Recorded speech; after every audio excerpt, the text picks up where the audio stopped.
ओ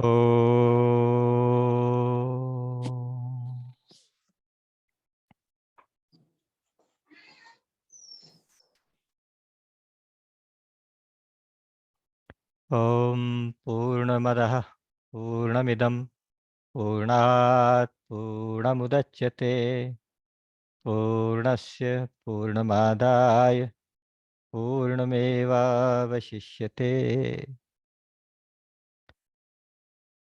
रामाय रामभद्राय रामचन्द्राय वेधसे रघुनाथाय नाथाय सीताय पतये नमः।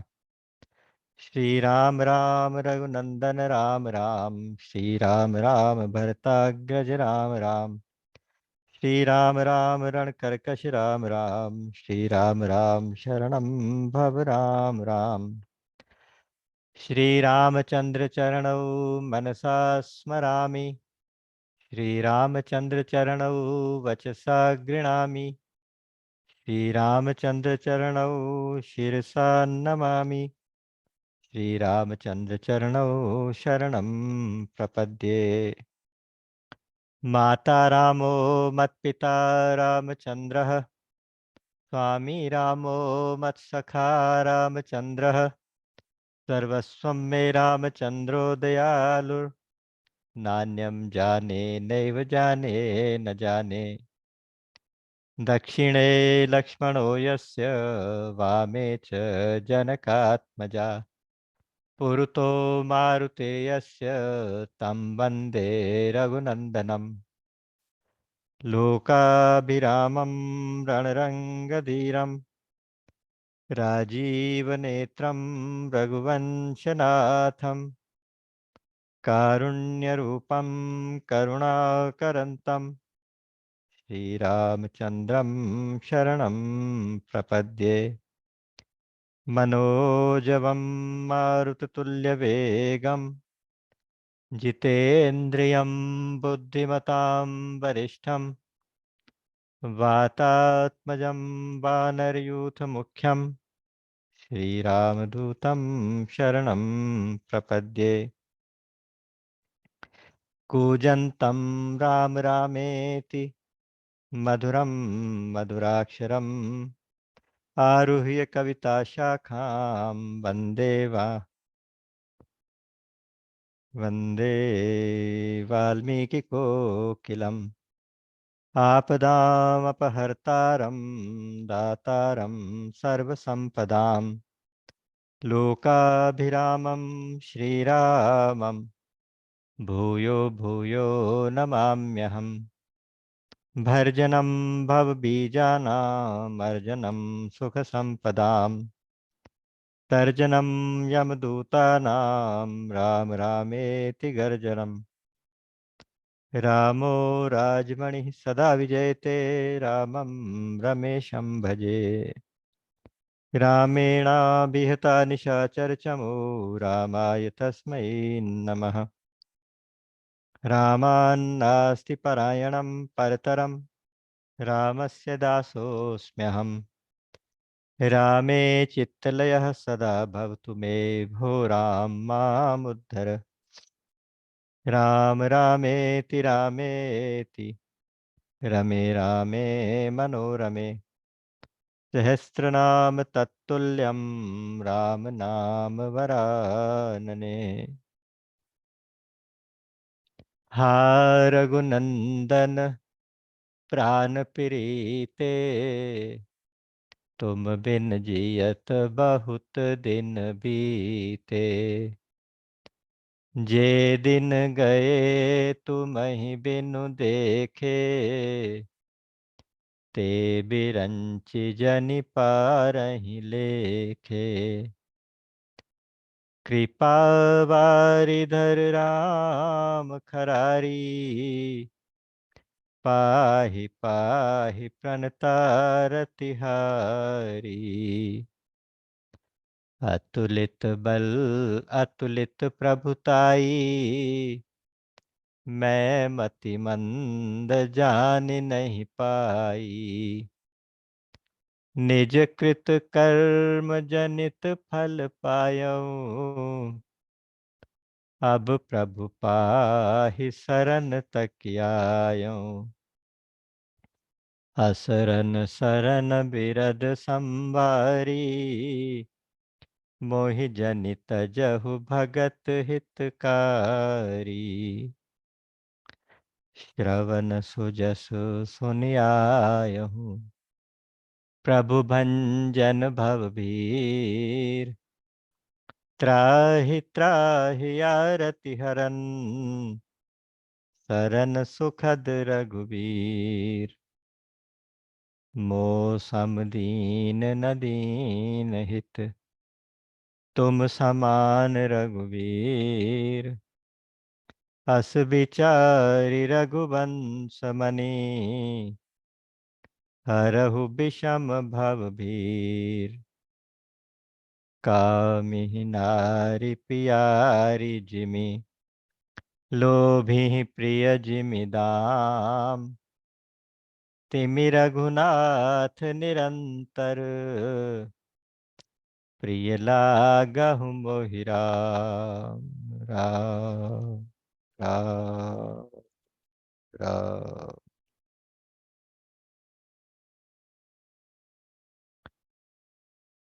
परमात्मा की असीम कृपा के कारण एक बार हम सब फिर से इस सत्संग में उपस्थित हुए, उसके लिए परमात्मा की कृपा का कोटि कोटि नमन।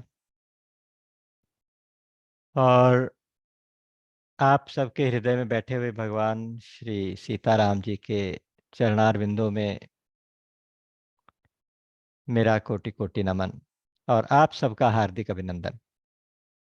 श्री रामचरितमानस परिक्रमा के इस कार्यक्रम में सुंदरकांड का प्रसंग आजकल चल रहा है। पिछली बार हमने देखा था कि विभीषण जी भगवान के शरण आ गए थे। जब रावण के छोटे भाई विभीषण ने रावण को समझाने की कोशिश की, तो रावण को क्रोध आ गया। उसने अपने भाई को भला बुरा भी कहा और ये कहा कि तुम मेरे जियाने से जी रहे हो और दुश्मन का पक्ष लेते हो। मुझे तुम्हारी नीति वीति की कोई बातें नहीं सुननी, जाओ तुम उन्हीं तपस्वियों से जाके बोलो, उन्हीं को नीति सिखाया करो। ऐसा कह के लात मार के उसको घर से निकाल, अपने राज्य से निकाल दिया। अब विभीषण जी आकाश मार्ग से गए जहाँ भगवान राम थे। उनके बाहर सिक्योरिटी ने रोक दिया। भगवान राम से परमिशन लेके जब राम जी के पास विभीषण को लेकर गए,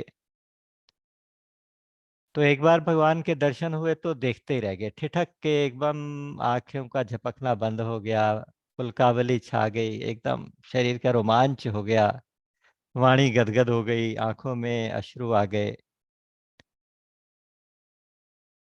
भगवान की वो झांकी, बड़ी बड़ी विशाल भुजाएं, चौड़ा सीना, शेर जैसे कंधे, वीर वेश में बैठे थे भगवान। लेकिन साथ ही साथ सौंदर्य इतना कि करोड़ों कामदेवों से भी ज्यादा सौंदर्य, इतने सुंदर।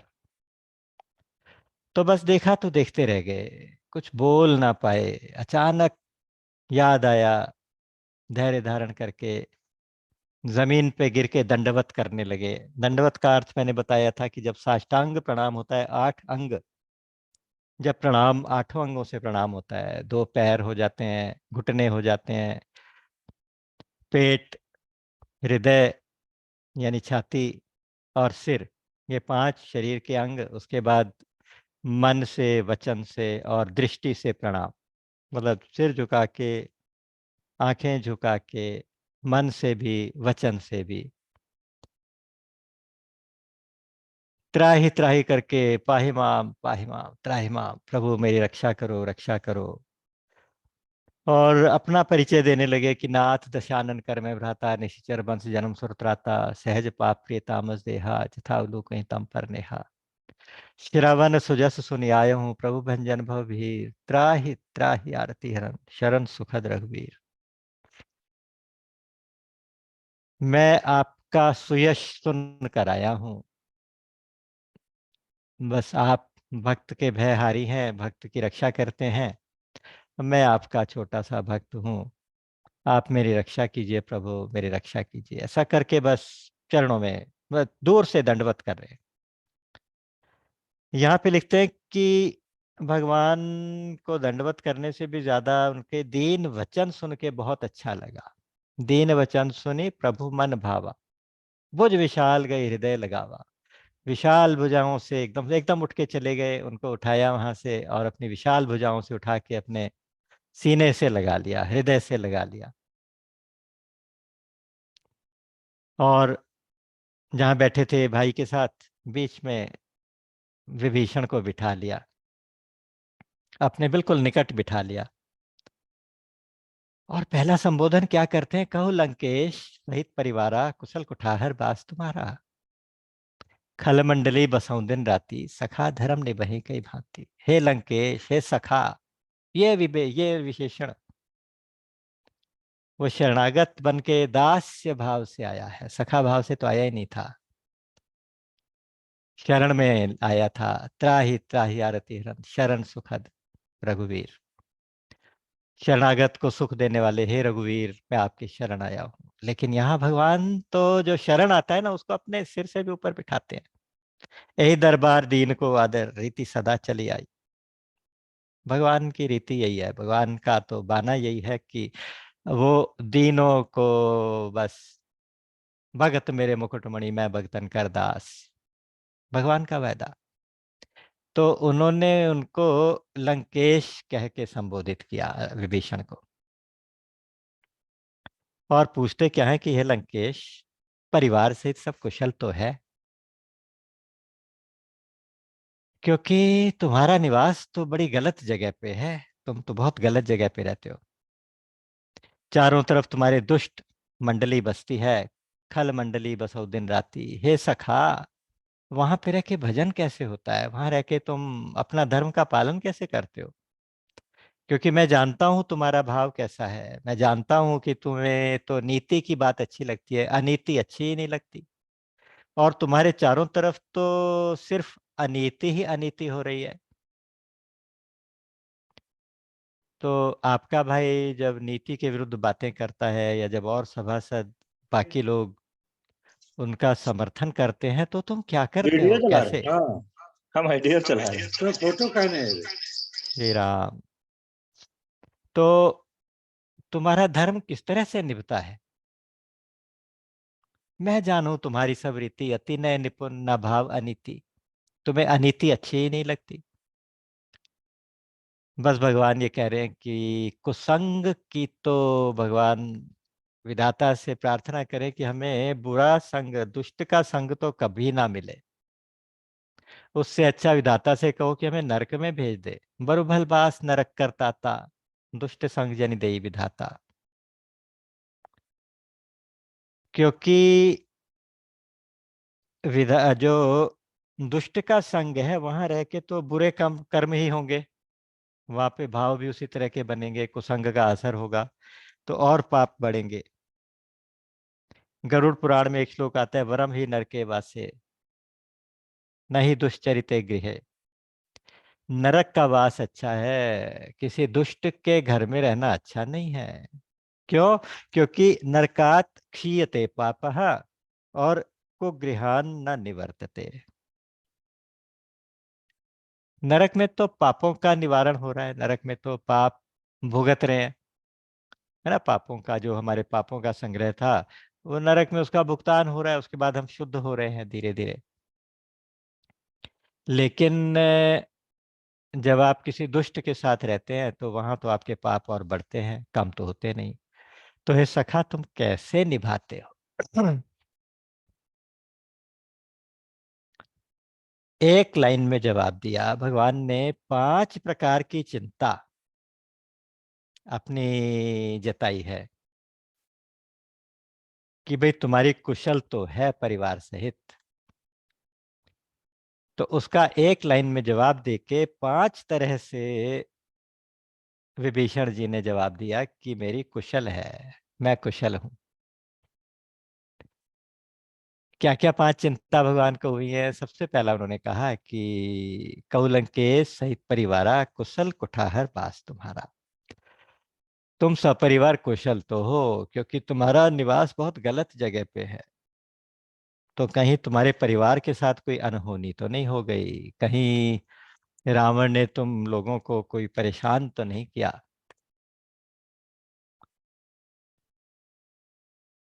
कुशल कुठाहर, कुठाहर वास, कुठाहर का मतलब होता है बुरी जगह पे। तुम्हारा निवास बहुत खराब जगह पे है। क्यों? खल मंडली बसों दिन राती, सखा धीरम निभई गई भांति। तुम्हारे चारों तरफ दुष्ट ही दुष्ट रहते हैं, खल मंडली रहती है, दुष्टों की मंडली। तो ये सखा तुम्हारा धर्म कैसे निभता है? और चौथी बात उन्होंने कही कि तुम्हें तो नीति अच्छी लगती है, अनीति अच्छी नहीं लगती। तुम्हारे चारों तरफ अनीति ही अनीति हो रही है, यानी नीति के विरुद्ध सारे काम हो रहे हैं। तो तुम कैसे करते हो, फिर क्या रिएक्ट करते हो? और पांचवी बात उन्होंने कही कि भाई कुसंग जो है ये सबसे बुरी चीज है, इससे अच्छा तो नरक ही अच्छा था। यानी तुम नरक से भी ज्यादा बुरी अवस्था में रह रहे थे, फिर भी मेरा भजन कर रहे थे। हे सखा, तुम बताओ तो सही, तुम क्या करते थे? अब विभीषण जी ने क्या जवाब दिया? अब पद कुशल देखी रघुराया, जो तुम कीनी जानी जन दाया। पहला पहला प्रश्न का उत्तर। अब तक तो जो था सो था प्रभु, अब मैं आपके चरण कमलों का दर्शन करके अब मैं कुशल हूँ, अब मैं बिल्कुल ठीक हूँ। क्योंकि आपने दया करके मुझे अपना लिया, अपना जन मान लिया, अपना भक्त मान लिया। तो आपने मुझे अपना लिया, आपने दया कर दी, तो इसलिए मैं कुशल हूँ। कुशल हूँ को 5 तरह से एक्सप्लेन किया मैं कैसे कुशल हूँ। क्योंकि 5 तरह का क्वेश्चन था कि तुम्हारी कुशल कैसे है। कुशल में, कुशलता में संदेह है। कुशलता का मतलब कि ठीक ठाक हो। क्योंकि एक तो तुम गलत जगह पे रहते हो, दुष्टों के बीच में रहते हो, अनीति तुम्हें अच्छी नहीं लगती। इस तरह की बातें, 5 बातें उन्होंने अपनी कही कि कुसंग है, कि फिर बुरी जगह पे निवास है। तो धर्म कैसे निभाते हो, भजन कैसे निभाते हो? वो कहते हैं कि आपके चरणों के दर्शन हो गए ना, तो सबसे पहला प्रमाण तो ये हो गया कि आपने दया करके मुझे अपनाया है, इसलिए चरणों के दर्शन हुए। तो अब मैं कुशल हूँ। नंबर 1 कुशलता का सबसे पहली, ये जीव के लिए, हम सब के लिए सूत्र है कि हम सब ठीक ठाक रहे, हमें कोई कष्ट ना हो, हम दुखी ना हो। तो उसका सबसे पहला सूत्र यह है कि भगवान के चरणों का दर्शन करें। चरणों का दर्शन अब डायरेक्ट तो सबको नहीं होता, लेकिन मन ही मन तो कर ही सकते हैं। तो मन ही मन भगवान के चरणों का दर्शन करें, तो कुशल ही कुशल है। तो भगवान दया करेंगे, दया करने से कुशलता होगी। नंबर 2 कहते हैं कि दूसरा यह है कि जो कामना है ना, कामना सारे शोक का घर है, सारी कष्टों का, सारे दुख का घर है। उस कामना का त्याग करके भगवान का भजन जब तक नहीं होता, तब तक कुशल नहीं होती। तो इसका मतलब यह है कि मैं जो भजन कर रहा था, तो मैं निष्काम भजन कर रहा था, तो इसलिए मैं कुशल हूँ। अच्छा, यहाँ पे कई बार विभीषण के ऊपर ना ये आक्षेप जरूर आता है कि अपने भाई को धोखा दे के गया, अपने भाई के साथ गद्दारी, देश के साथ गद्दारी कर दी। उसको गद्दार कहा जाता है अभी तक, बहुत से लोग यही कहते हैं, लेकिन वास्तव में ऐसा नहीं था। वो किसी को धोखा देकर चोरी छिपे दूसरी पार्टी से जाके नहीं मिला, अंदर ही अंदर कोई पैक्ट कर लिया, या अंदर ही अंदर कोई सौदा कर लिया, उसके बाद वहां चले गए, या कोई एक डील लेके गए, वो डील पूरी कर दी। तो ऐसा कुछ नहीं था, ऐसा कुछ भी नहीं था। क्योंकि आपको याद होगा कि जब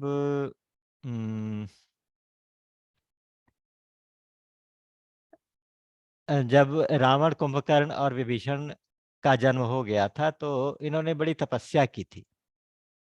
वहाँ भगवान शिव ने और ब्रह्मा जी ने इनको प्रकट होके वरदान दिए गए थे। तो रावण ने क्या मांगा, उसने क्या मांगा, ऐसे बता रहे हैं। तो रावण ने वरदान मांगा था कि मैं अजेय हो जाऊं, अमर हो जाऊं। तो उन्होंने कहा कि अमर तो कोई नहीं होता, तुम ऐसा कोई मरने का कोई ऐसा कोई कारण बता दो जो तुम्हें लगता हो कि असंभव है। तो उसने कहा अच्छा ठीक है, नर और वानर को छोड़ के मैं और किसी से ना मरूं, क्योंकि उसे यही याद आ रहा था कि नर और वानर ये तो मेरा आहार है, इनको तो मैं खा जाता हूँ। दूसरा, कुंभकर्ण को देखा तो कुंभकर्ण से को प्रेरित करके उसने 6 6 महीने की नींद मांग ली, 6 महीने सोना, एक दिन उठना, फिर 6 महीने सो जाना, इस तरह से। फिर कहते गए विभीषण पास पुनी, कहो पुत्र वर मांग, तेहि मांगेउ भगवंत पद कमल अमल अनुराग। ये शब्द बड़े ध्यान देने वाले। हे पुत्र वर मांगो, विभीषण से कहा। विभीषण ने भगवान के चरण कमलों में अमल अनुराग मांगा, जहां मल कोई नहीं है। मल का मतलब कामना नहीं है, निष्काम प्रेम मांगा। चहो न सुगति सुमति संपत्ति कछु। जैसे भक्त क्या कहता है भगवान से, यह विनती रघुवीर गोसाई, यह विनती रघुवीर गोसाई। चहो न सुगति सुमति संपत्ति कछु, रिद्धि सिद्धि विपुल बड़ाई, हेतु रहित अनुराग राम पद, हेतु रहित अनुराग राम पद, बड़े अनुदिन अधिकाई। तो ऐसा वरदान विभीषण ने मांगा था, ऐसी भक्ति विभीषण करता था। तो भक्ति तो निष्काम ही करता था। तो जो निष्काम भक्ति कर रहा है उसके हृदय में काम नहीं है। और काम क्या है? काम मतलब कामना। जिसके हृदय में कामना नहीं है, तो आप ये समझ लीजिए कि बाकी 6 के 6 विकार भी नहीं है। जो खल मंडली भगवान कहते हैं ना, खल मंडली बसों दिन राति। खल कौन है? ये सारे काम क्रोध लोभ मद मत्सर, इस तरह से 6 षड विकार। काम सबसे पहला। काम का मतलब मेघनाद। वो जो दुष्ट, अगर बाहर की तरफ सोच ले तो वो सारे के सारे दुष्ट चारों तरफ से घेरे रहते हैं। तो मोह तो रावण है, मेघनाद है, अहंकार, अलग अलग उनको आप जो जो व्याख्या कर दीजिए। लेकिन आप ये समझ लीजिए कि वो खल मंडली है। खल मंडली का मतलब विकारों की मंडली है। उन विकारों की मंडली का जो मुख्य सबसे स्ट्रॉन्ग योद्धा है वो काम है, वो मेघनाद है। सबसे ज्यादा ताकत, सबसे ज्यादा माया, सबसे ज्यादा प्रताप मेघनाद का। तो कहते हैं कि जब हृदय में कामना ही नहीं होगी तो बाकी दोष तो उससे पीछे रह बाकी दोष तो पीछे रह जाएंगे। और मैंने तो वैसे भी आपसे अमल अनुराग मांगा था। तो उस अनुराग के साथ, तब लगी कुशल न जीव कहूँ सपने हूँ मन विश्राम, जब लगी भजत न राम कहूँ शोक धाम तज काम। तब तक जीव की कुशल नहीं है जब तक सपने में भी विश्राम नहीं मिल सकता, जब तक शोक धाम यानी शोक का जो घर, ये कामना है ना, इसको छोड़कर जब तक भगवान का भजन ना किया जाए। तो मैं तो कुशल ही हूँ प्रभु, मैं तो, मुझे तो कोई कामना थी नहीं, तो मैं तो आपकी शरण में आ गया। कामना ऐसी चीज है कि जैसे ये प्रवृत्ति में लगाती है, हमें भाग दौड़ में लगाती है, एक जगह बैठने नहीं देती। सपने में मन विश्राम नहीं होता, इस सपने में भी विश्राम नहीं होता मन को, मन भागता रहेगा। आशा नाम मनुष्याणाम काचिद आश्चर्य श्रृंखला, यया प्रबद यया बद्धा प्रधावंती, और तिष्ठन्ति मुक्तः तिष्ठन्ति पंगुवत। इसका मतलब ये है कि ये कामना जो है ना, आशा या कामना, ये ऐसी एक श्रृंखला है, ऐसी एक चेन है जिससे अगर बंध जाए तो जीव भागने लगता है। बड़ी आश्चर्य वाली श्रृंखला है, बड़ी आश्चर्य वाली चेन है कि उसको बांधने से जीव भागने लगता है। और अगर मुक्त हो जाए तो एक जगह पंगु की तरह से बैठ जाता है, शांत होकर बैठ जाता है, तब विश्राम मिलता है।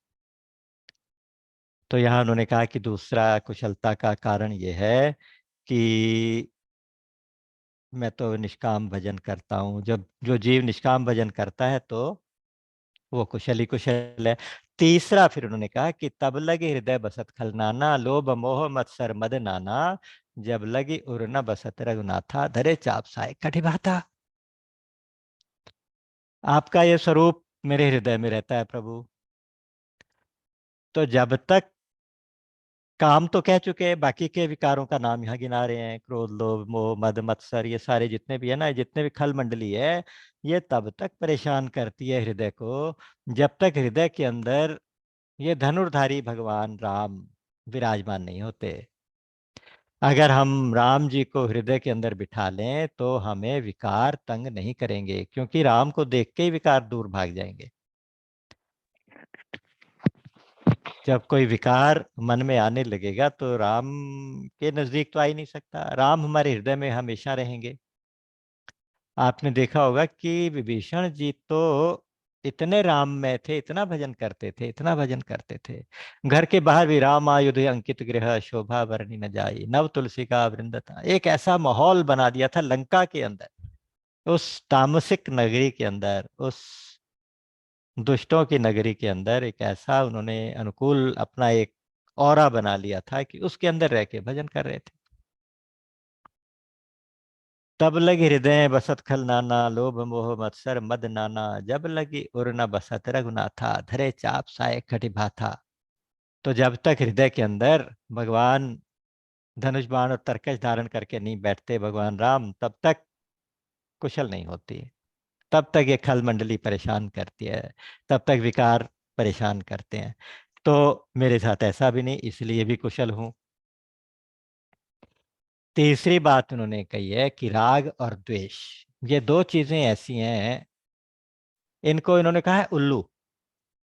कि ऐसे उल्लू हैं जो अंधेरे में, उल्लू तो अंधेरे में देखता है।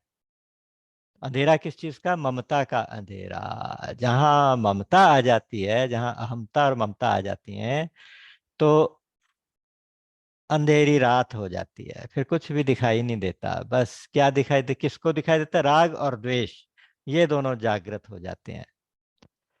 जब ममता होती है ना तो कोई चीज अच्छी लगने लगती है, उसमें आसक्ति हो जाती है, तो उसको कहते हैं राग हो गया।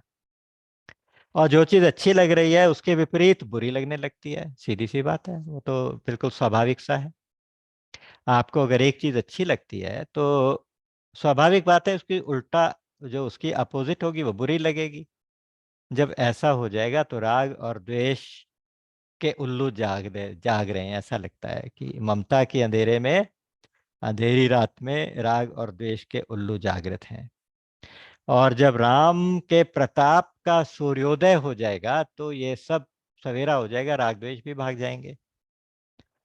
तो इसलिए हे प्रभु, मेरे साथ वो भी केस नहीं है। अब आपने मुझे अपना लिया, आपके इस प्रताप के कारण, आपके इस सूर्योदय, आपका जो प्रताप का सूर्य उदय हो गया है, उसकी वजह से मेरे हृदय की ममता का अंधेरा भी दूर हो गया है, तो मेरे भी अंदर उजाला हो गया। तो इस प्रकार से पांच बातें कह के फिर उन्होंने वही बात दोबारा से कही, अब मैं कुशल मिटे भय भारे, देखी राम पद कमल तुम्हारे। आपके चरण कमल देख के मेरे सारे भय दूर हो गए। तुम कृपाल जा पर अनुकूला, ताहि न व्यापि त्रिविध भव सूला। मैं निशिचर अति अधम सुभाऊ, शुभ आचरण कीन नहीं काऊ। यहाँ कार्पण्य देखिए, यहाँ पे दीनता देखिए। पहले तो कहा कि आपके चरणों का दर्शन हो गया तो सब कुशल हो गई, अब मुझे कोई भय भी नहीं है, कोई शोक भी नहीं है, कोई चिंता भी नहीं है, कोई शंका भी नहीं है, कोई विपरीत भावना भी नहीं है, कोई कुछ भी नहीं है मेरे अंदर। अब कोई ना, कोई दोष मुझे परेशान करते हैं, ना कोई कामना परेशान करती है।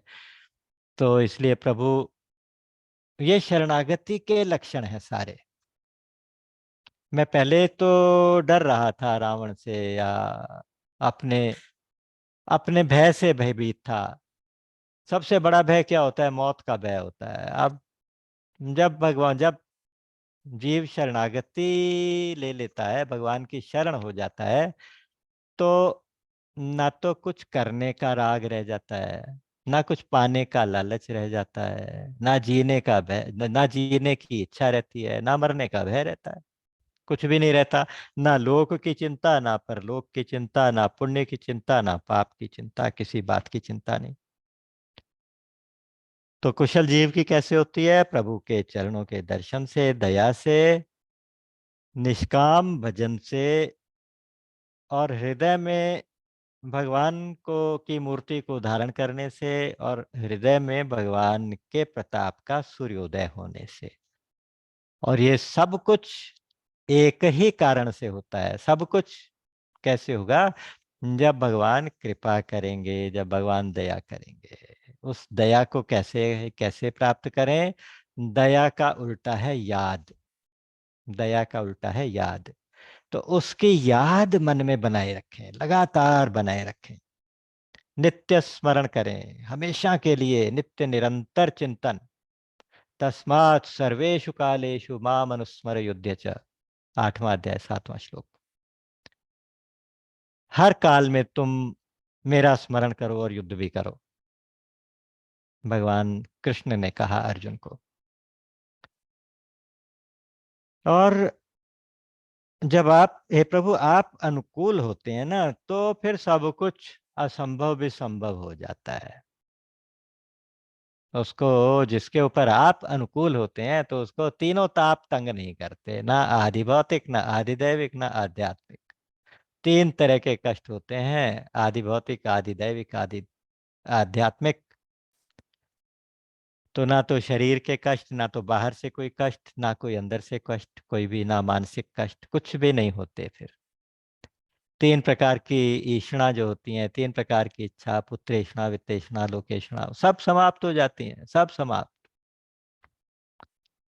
तीनों अवस्थाओं में प्रभु किसी भी तरह का कोई भी कष्ट नहीं आने देते। केवल शरणागति चाहिए, लेकिन उस शरणागति के साथ, शरणागति के साथ शर्त है, शरणागति अनन्य होनी चाहिए। फिर अनन्य का मतलब दूसरा कोई बीच में नहीं आना चाहिए। आपको याद होगा, हमने एक बार गजेंद्र मोक्ष स्तोत्र पे कुछ दिन चर्चा की थी। उसमें यही था कि जो गजराज थे, ग्राह ने पैर पकड़ लिया, उन्होंने मदद के लिए अपने साथियों को पुकारा, सारे साथी लग गए, खींचने की कोशिश करने लगे, नहीं खींच पाए, और लोगों को बुलाया। तो बहुत युक्तियां लगा ली, जब सारी युक्तियां फेल हो गई तो प्रभु को पुकारा। जब लगी गज अपने बल बरत्यो, नेक सरयो नहीं काम, निर्बल है बलराम पुकार्यो, आए आधे नाम। अच्छा, ऐसा ही कुछ द्रौपदी के साथ हुआ था। द्रौपदी की कथा मुझे बहुत छूती है, बहुत हृदय के अंदर तक चली जाती है। जब महारानी द्रौपदी का भरी राज्यसभा में अपमान किया जा रहा था, निर्वस्त्र करने की कोशिश की जा रही थी, तो सबसे पहले उन्होंने अपने पतियों की तरफ देखा, उम्मीद से कि शायद मुझे बचा लेंगे। उनको पुकारा, सबके सर नीचे झुक गए।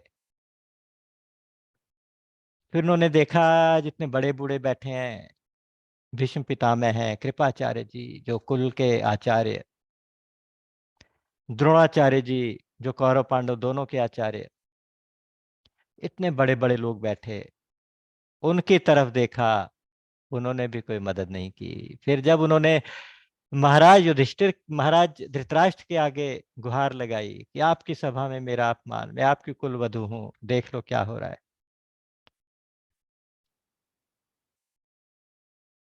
तो भी वहां से भी कोई जवाब नहीं मिला। जब कहीं से कोई जवाब ना मिला, तो उन्होंने फिर अपने बल पे कोशिश की, अपने कपड़े पकड़ने की, साड़ी पकड़ने की कोशिश की, हाथों से पकड़ा, दांतों से पकड़ा। जब सारी युक्तियां फेल हो गई, तो हाथ उठा के उन्होंने भगवान को पुकारा, गोविंद द्वारिका वासिन कृष्ण गोपी जनप्रिय, कौरवै परिभूता माम किम न जानासि केशव।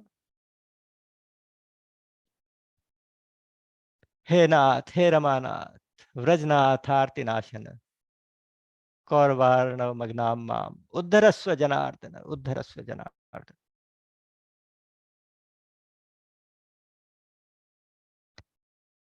ओह, जब उन्होंने बहुत आर्त होके भगवान को पुकारा कि देखो गोविंद, हे द्वारकावासी, हे कृष्ण, हे गोपीजनों के प्रिय कृष्ण, मैं कौरवों के बीच में आज फंस गई हूं। तुम्हें क्या मालूम नहीं है? तुम्हें क्या पता? कुछ नहीं चलता? तुम क्या अनजान हो मेरी इस तकलीफ से?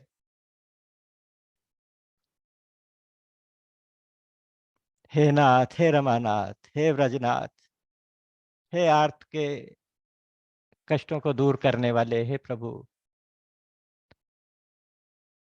कौरवों के समुद्र में मैं डूब रही हूं, मुझे बचाओ, मुझे बचाओ, मेरा उद्धार करो।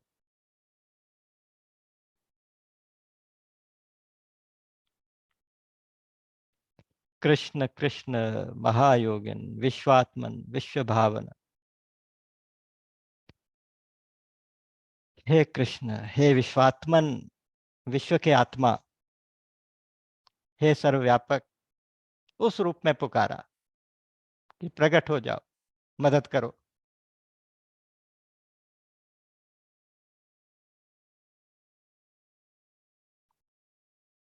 प्रपन्नाम पाहि गोविंद कुरुमध्येव सीदति। इन कौरवों के बीच में मैं रो रही हूं, तुम मुझे बचाओ।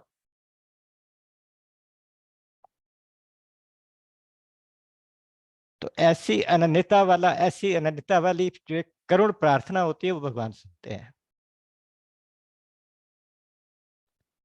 तो जो शरणागति होती है वो इस प्रकार की होनी चाहिए। शरणागति और अनन्यता जो है शरणागति का प्राण है, अनन्यता ही शरणागति का प्राण है। अगर और कुछ भी बीच में आ गया तो वो अनन्यता नहीं रहेगी, वो फिर शरणागति पूर्ण नहीं हुई।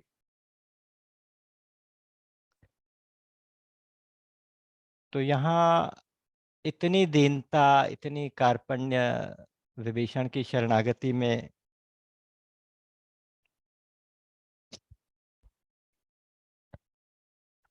तो उन्होंने कहा कि मैं निशिचर अति अधम स्वभाव, शुभ आचरण कीन नहीं काऊ।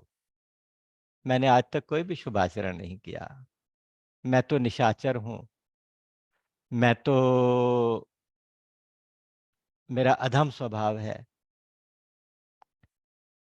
जा स्वरूप मुनि ध्यान न आवा, सोई प्रभु हर्ष हृदय मोहि लावा। जिनका रूप मुनियों के ध्यान में भी नहीं आता। मुनि लोग, योगी योग करते हैं, मुनि लोग ध्यान लगाते हैं, लेकिन यह स्वरूप भी ध्यान में नहीं आता। उस प्रभु ने आज मुझे अपने हृदय से लगा लिया। अहो भाग्य मम अमित अति राम कृपा सुख पुंज, देखे नैन विरंच शिव सेव्य जुगल पद कंज। मेरा अहो भाग्य, अहो भाग्य। ये सुख के सागर, सुख के पुंज भगवान श्री राम के आज मुझे दर्शन हो गए।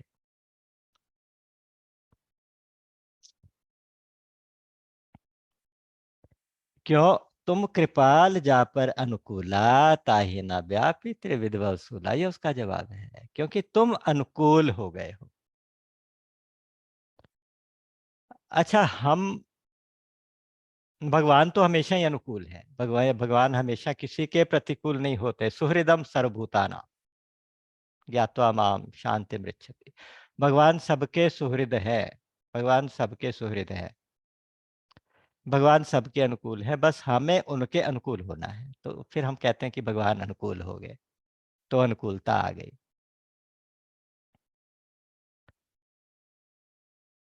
तो फिर ना तो तीन ताप तंग करेंगे, फिर कुछ भी असंभव भी संभव हो जाएगा। तो यहाँ पर मैंने कहा था कि अनुकूलता भगवान की कब हमें महसूस होगी?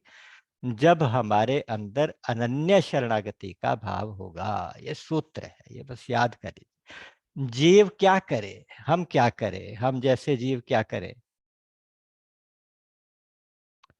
हम जैसे जीवों के लिए भगवान ये कहते हैं कि तुम जैसे भी हो ऐसे ही मेरे पास आ जाओ ना।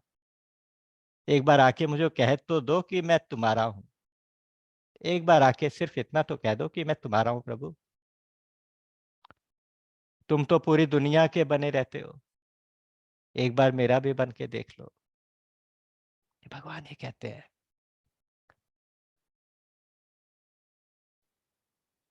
और आपको याद होगा कि जब भगवान राम का विवाह का प्रकरण हम पढ़े थे, तो वहां पर देखा था कि जनक जी जब बारात वापस जा रही थी, जनक जी रास्ते तक छोड़ने गए थे, आधे रास्ते तक।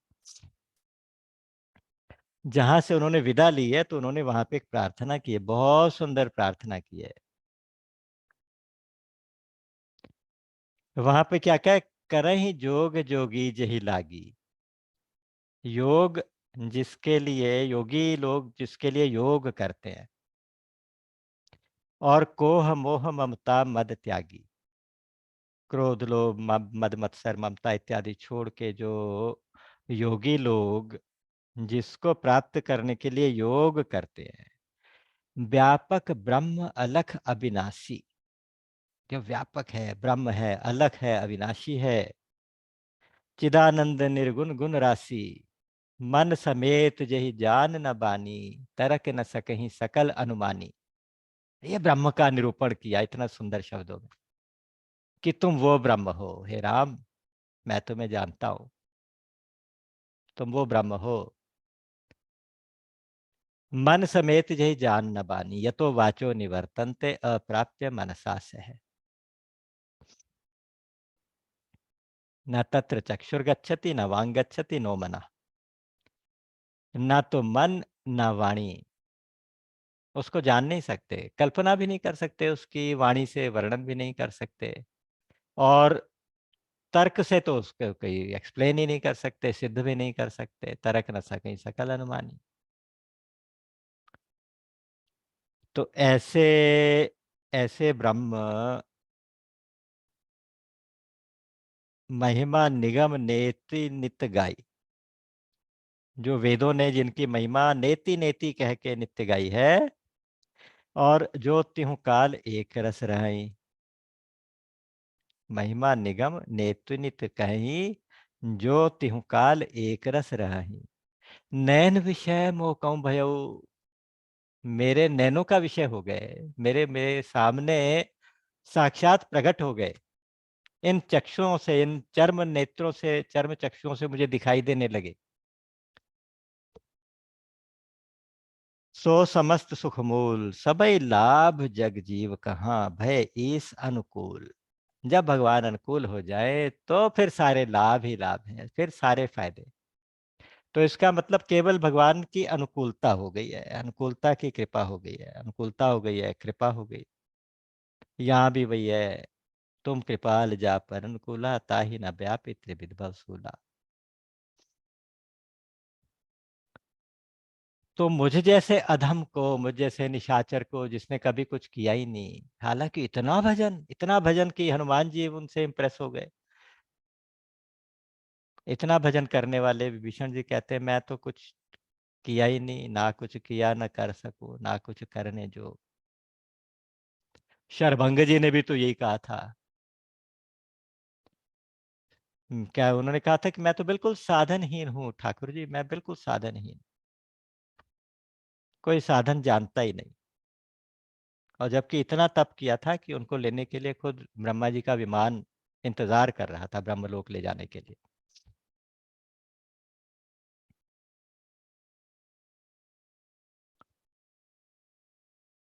तो बस वही साधनहीनता का अनुभव, वही कार्पण्य, वो दीनता का अनुभव जब होता है, तो अनन्य शरणागति का भाव अंदर से पैदा होता है। तो आज भीषण जी अपने आप को धन्य कह रहे हैं कि अहो भाग्य है मेरे कि भगवान ने मुझे आज अपने हृदय से लगा लिया। वो भगवान जो योगियों के योग में नहीं आते, मुनियों के ध्यान में नहीं आते, तो उन्होंने आज मुझे अपने हृदय से लगाया। मैं कितना, मेरे कितने अच्छे भाग्य। अब राम जी क्या कह रहे हैं? सुनहु सखा निज कहूँ सुभाऊ, जानिब सुंडी शंभु गिर जाऊ। जो नर होई चराचर द्रोही, आवे सभय शरण तकी मोही। तज मद मोह कपट छल नाना, करऊँ सद्य तेहि साधु समाना। जननी जनक बंधु सुत दारा, तनु धन भवन सुहृद परिवारा। सबके ममता ताग बटोरी, मम पद मनहि बांधि बर डोरी। समदर्शी इच्छा कछु नाही, हर्ष शोक भय नहीं मन माही। अस सज्जन मम उर बस कैसे, लोभी हृदय बसहि धन जैसे। तुम सारिखे संत प्रिय मोरे, धरऊं देह नहीं आन निहोरे। भगवान ने अपना स्वभाव प्रकट कर दिया। इतनी कृपा, इतनी कृपा। विभीषण जी को कह रहे हैं कि ये सखा, तुम मेरा स्वभाव जानते हो कि अगर कोई बड़े से बड़ा पापी, बड़े से बड़ा अपराधी भी हो ना, आके डर के मेरी शरण में आ जाए, भयभीत होके मेरी शरण में आ जाए और पश्चाताप कर ले और क्षमा मांग ले, अपराध क्षमा कर देता हूँ सारे। क्योंकि मेरे सन्मुख आते ही सारे कोटि कोटि जन्मों के पाप नष्ट हो जाते हैं, भगवान ने पहले कह दिया है। मेरे सन्मुख आएगा ही वही जो बाकी अपने अपराधों से तौबा करके आएगा परमानेंटली, यानी आगे फिर दोबारा अपराध कभी नहीं करेंगे। प्रभु बस अब अपनी शरण में ले लो, आगे से कभी कुछ नहीं गलती करेंगे। इस प्रकार से जो भयभीत होकर मेरी शरण में आ जाए, तो मैं उसे तुरंत उसी क्षण साधु बना देता हूं। अपि चेत सुदुराचारो, भजते माम अनन्य भाग। साधुरेव समन्तव्यः, सम्यग् व्यवसितो हि सः। क्षिप्रं भवति धर्मात्मा, शाश्वत शांतिम निगच्छति। कौन्तेय प्रतिजानीहि, न मे भक्तः प्रणश्यति। भगवान के वचन है, भगवान के वचन 9वें अध्याय में। अपि चेत सुदुराचारो, अगर कोई बुरे से बुरा दुराचारी भी, बड़े से बड़ा दुराचारी, भजते माम अनन्य भाग, मेरी अनन्य होकर मेरा भजन कर ले, मतलब मेरा अनन्य भजन, अनन्य शरणागत हो जाए, तो साधु रेव सा मंतव्य, उसको साधु ही मान लेना। उसके बाद उसको साधु ही मान लेना चाहिए, क्योंकि उसने निश्चय ठीक कर लिया। उसका निश्चय अब पक्का हो गया कि अब आगे से कुछ नहीं, कोई गलती नहीं करेगा। वो क्षिप्रम भवति धर्मात्मा, वो तुरंत, जल्दी, शीघ्र ही धर्मात्मा हो जाता है और शाश्वत शांति को प्राप्त करता है, अर्थात प्रभु को प्राप्त कर लेता है। यहाँ पे यही कहा, लेकिन ये जरूर कहा, तजी मद मोह कपट छल नाना, करहूं सद्य तेसा। कपट छल मद मोह ये सब छोड़ के आना पड़ेगा पीछे, ये साथ में लेके आओगे तो फिर शरणागति नहीं हुई। शरणागति नहीं हुई तो भगवान फिर आपको धर्मात्मा कैसे मानेंगे? अच्छा, जो ये सारी चीजें हैं, जाएंगी कैसे? मद मोह कपट छल, क्रोध, क्रोध मनोज लोभ मद माया, छूटे सब राम की दाया। फिर वही घूम फिर के वहीं पे आ जाती है कि क्रोध है, काम है, लोभ है, मद है, मत्सर है, ये सारी चीजें जो भगवान छोड़ के आने को कहते हैं ना, तो ये छूटती कैसे हैं? भगवान की दया से। दया कैसे मिलती है? भगवान की याद करने से, भगवान को याद रखने से। तो जीव क्या करे? प्रश्न वहीं पे दोबारा से आ जाता है कि जीव क्या करे, हम जैसा जीव, हम जैसे जीव क्या करें? भगवान ने कहा कि ये तुम्हारी जिम्मेदारी नहीं है कि तुम खुद को क्लीन करके आओ, तुम जैसे हो वैसे के वैसे आके मेरी गोद में बैठ जाओ। उसके बाद तुम्हें शुद्ध करना, तुम्हारे दोष दूर करना, तुम्हें साफ करना, वो सब मेरी जिम्मेदारी। भगवान को आके कह दे कि आ बैठा हूँ गोद में तेरी, तू जाने तेरा काम जाने। क्या है ठीक गलत क्या है, अब ये तो मेरा राम जाने। ठीक गलत भी नहीं पता, मुझे नहीं पता, बस मैं तो तेरी गोद में आके बैठ गया हूँ, अब तू जान, तेरा काम जाने, तुझे जो करना है वो कर ले। यथेच्छसि तथा कुरु। रहा तैरता भव सागर में, लहरों से था जूझ रहा। अब तक क्या था कि लहरों से जूझ रहा था भव सागर में। तेज हवा चंचल लहरें, था कोई उपाय ना सूझ रहा। लेकिन गहराई में गोता खाकर अजब नजारा देखा है। गहराई में गोता खाने का क्या मतलब है कि जब भगवान के होकर भगवान का जप करे, हो ही राम को नाम जप, भगवान के होके भगवान का जप करे, गहराई में गोता खा जाए, तो जितनी लहरें, हवा, थपेड़े, जितना है सब सरफेस के ऊपर होते हैं, गहराई में कुछ नहीं होता। गहराई में गोता खाकर अजब नजारा देखा है, लहरें, तूफान, हवा, थपेड़े कहाँ गए सब राम जाने।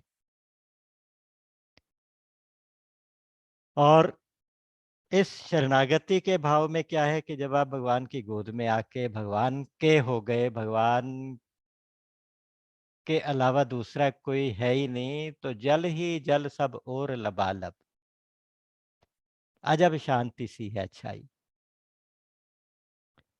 शीतल हुआ सुलगता तन मन, बाजी अनहद शहनाई, गहराई का अंत नहीं है, था कोई क्या पाएगा। जल ही जल में समा गया तो आगे क्या हो राम जाने। जल ही जल में समा गया, ये असली शरणागति। क्योंकि जब बूंद ऊपर से गिरती है तो समुद्र में गिरती है, तो उसका नाम बूंद नहीं रहता, फिर समुद्र हो जाती है। जब जीव भगवान की शरण हो गया, शरणागत हो गया, भगवान को कह दिया कि मैं तेरा हूं प्रभु, और भगवान ने स्वीकार कर लिया, तो फिर दो नहीं रहे, फिर एक ही हो गया। तो ये जो एक ही एकत्व वाला भाव जो हो गया, ये असली शरणागति है।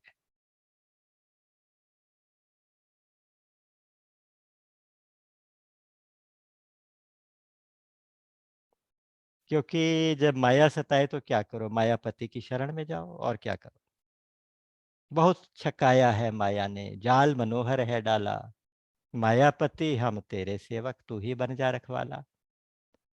योग क्षेम तू आप संभारे, तेरी महिमा कौन कहे, करुणा सागर तू ही अपनी करुणा के आयाम जाने। क्या है ठीक गलत क्या है, अब ये तो मेरा राम जाने। बस जीव बस यही कहे कि आ बैठा हूं गोद में तेरी, तू जाने तेरा काम जाने, ये अल्टीमेट है। ये भाव, मुझे नहीं लगता कि इसके आगे कुछ भी कहने की जरूरत है। भगवान विभीषण को कह रहे हैं कि भगव विभीषण, तुम्हारे जैसे संत तो मुझे बहुत अच्छे लगते हैं, और मैं तुम्हारे जैसे भक्तों के लिए तो अवतार लेता हूँ। क्या क्या लक्षण होने चाहिए संत में जिनके लिए भगवान अवतार लेते हैं, कहते हैं कि सगुण उपासक परहित निरत नीति दृढ़ नेम, तेनर प्राण समान मम जिनके द्विजपद प्रेम। ये लक्षण है पांच। सगुण उपासक, सगुण भाव के उपासक। विभीषण कैसे हैं, सगुण के उपासक हैं, भगवान राम के इस रूप में उपासना कर रहे हैं। परहित निरत, दूसरों के हित में लगे हुए हैं। रावण को अपनी जान की परवाह न करके भी रावण को सलाह दे रहे हैं, उसका भला चाहते हैं।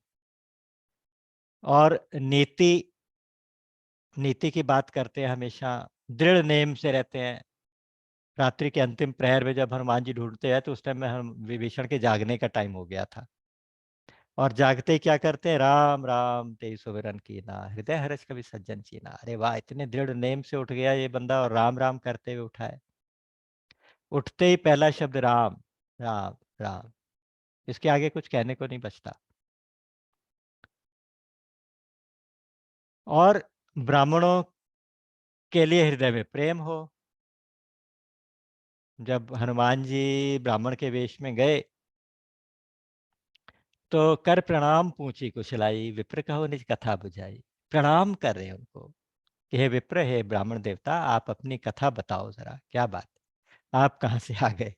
तो ये सारे के सारे लक्षण विभीषण के अंदर हैं। तो भगवान कहते हैं कि विभीषण चिंता मत करो, तुम्हारे अंदर ये सारे लक्षण हैं।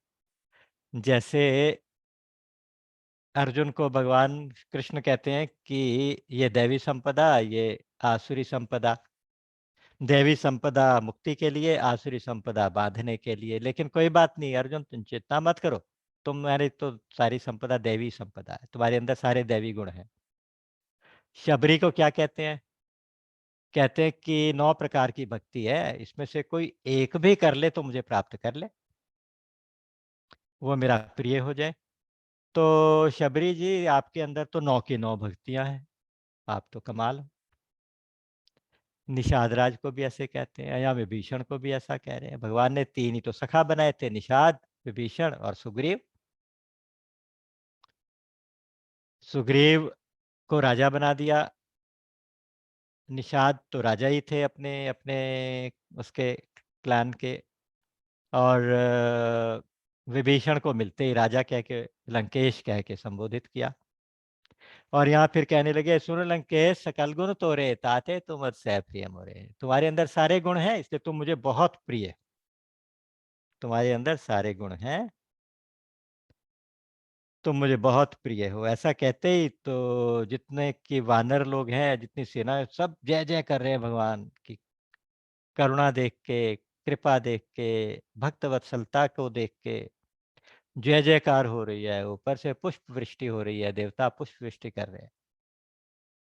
और विभीषण का हाल क्या है कि विभीषण तो चाहता है कि भगवान बोलते रहे, मैं सुनता रहूं।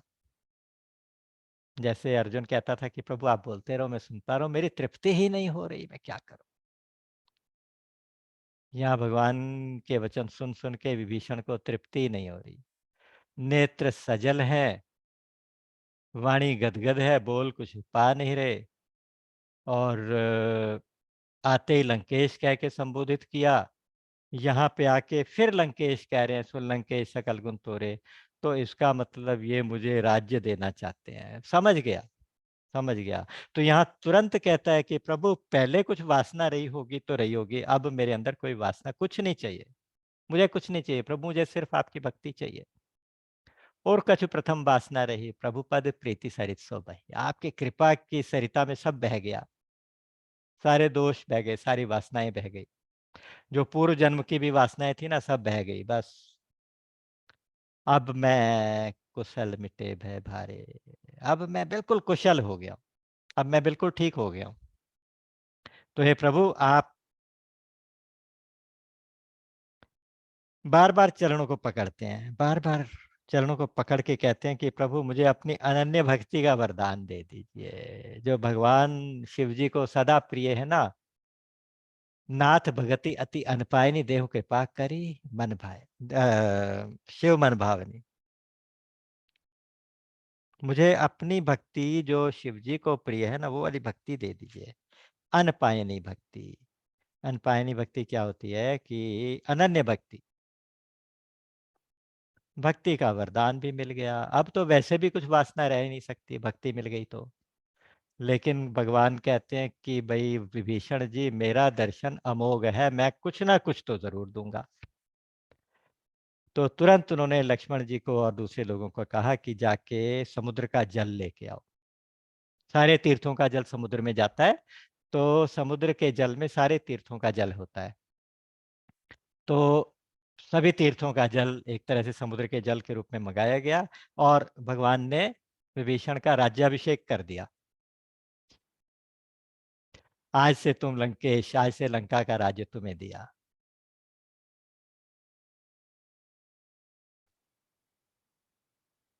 तो भगवान कुछ भी कर सकते हैं, जो करे वो ठीक है।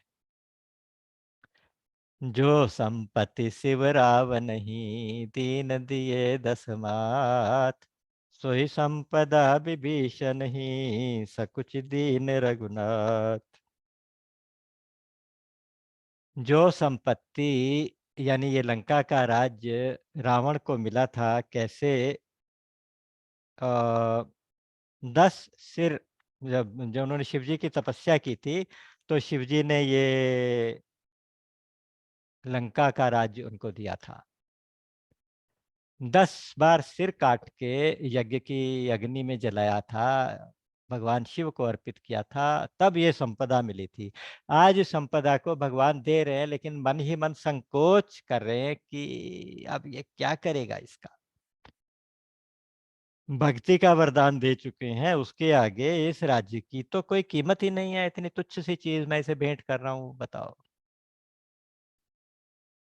जब केवट को भक्ति का वरदान दे चुके, फिर कह रहे कि बड़े मन में संकोच है कि मैंने इसको उतराई ही नहीं दी, मजदूरी नहीं दी, कुछ दिया ही नहीं।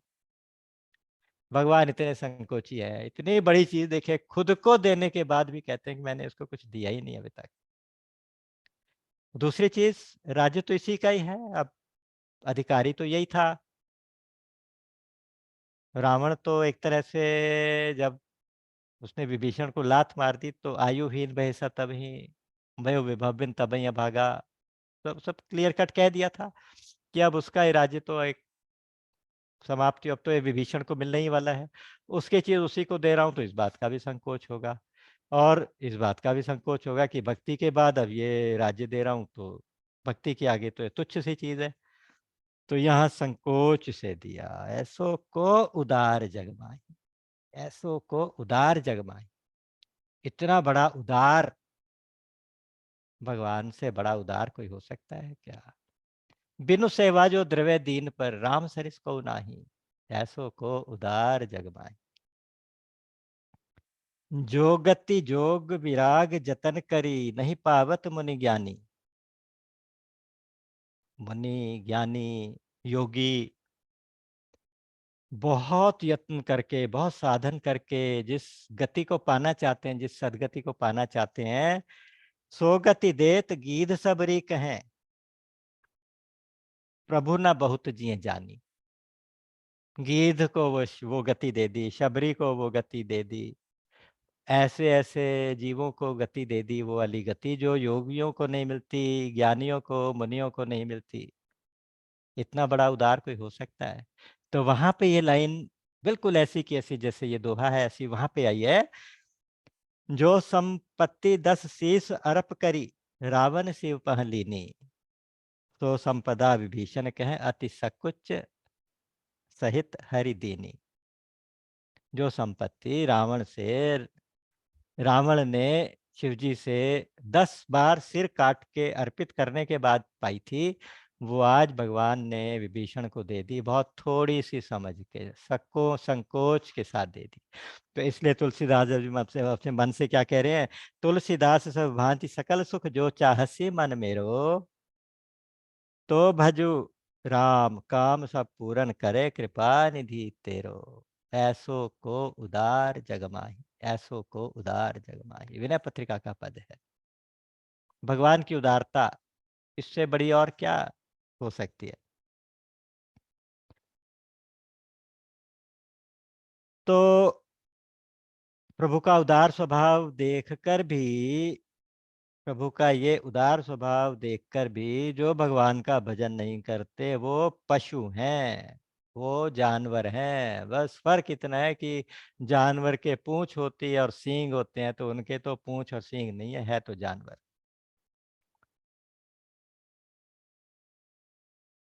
तिन ते खर सूकर स्वान भले, जड़ता बस ते न कहें कछुए। कहते हैं कि ऐसे, तुलसीदास जी बहुत बढ़िया पद लिखते हैं, ये वाला बहुत सुंदर पद है। तिनते खर सूकर स्वान भले, खर मतलब गधा, शूकर मतलब सुअर, श्वान मतलब कुत्ता। तीन बिल्कुल निकृष्ट जाति के जानवर हैं। उस मनुष्य से तो ये तीन अच्छे हैं, क्योंकि ये जड़ जानवर है ना, जड़ता है, बुद्धि पे जड़ता है, तो इसलिए वो कुछ किसी को कहते तो नहीं, किसी का नुकसान तो नहीं करते। तुलसी जहि राम सो नेह नहीं, ते सही पशु पूछ बिशान न द्वै। जिनका राम के चरणों में प्रीति नहीं है, जो राम के साथ प्यार नहीं करते, तो वो पशु हैं, बस उनके पूंछ और सींग नहीं है, बस इतना ही फर्क है। ते सही पशु पूछ बिशान न द्वै, जननी कत भार मुई 10 मास, भई किन बाझ कई भई किन च्वै, गई किन च्वै। बड़े अफ़सोस के साथ तुलसीदास जी कहते हैं कि ऐसे व्यक्ति जो राम से प्रेम नहीं करते, जो भगवान से प्रेम नहीं करते, क्यों उनकी माँ ने 10-10 महीने तक भार उठाया, उनके गर्भ का भार उठाया। तो इससे अच्छा गर्भपात हो जाता, इससे अच्छा तो वो बाँझ ही रह जाती। तो इसलिए जरि जाऊ सो जीवन जानकी नाथ, जिए जग में तुमरे बिन है। हे जानकी नाथ, हे प्रभु, ऐसा जीवन तो जल जाए जो तुम्हारे हुए बिना जो जी लिया। जो जीवन तुम्हें तुम्हारी शरण लिए बिना जो हम जी चुके, वो जीवन तो जल जाए, बेकार है ऐसा जीवन। तो यहाँ भी वही बात उन्होंने कही है कि जो ऐसा स्वभाव जान के भी भगवान का, ऐसा स्वभाव देख के भी भगवान का भजन ना करे, तो वो जानवर है, वो मनुष्य नहीं है।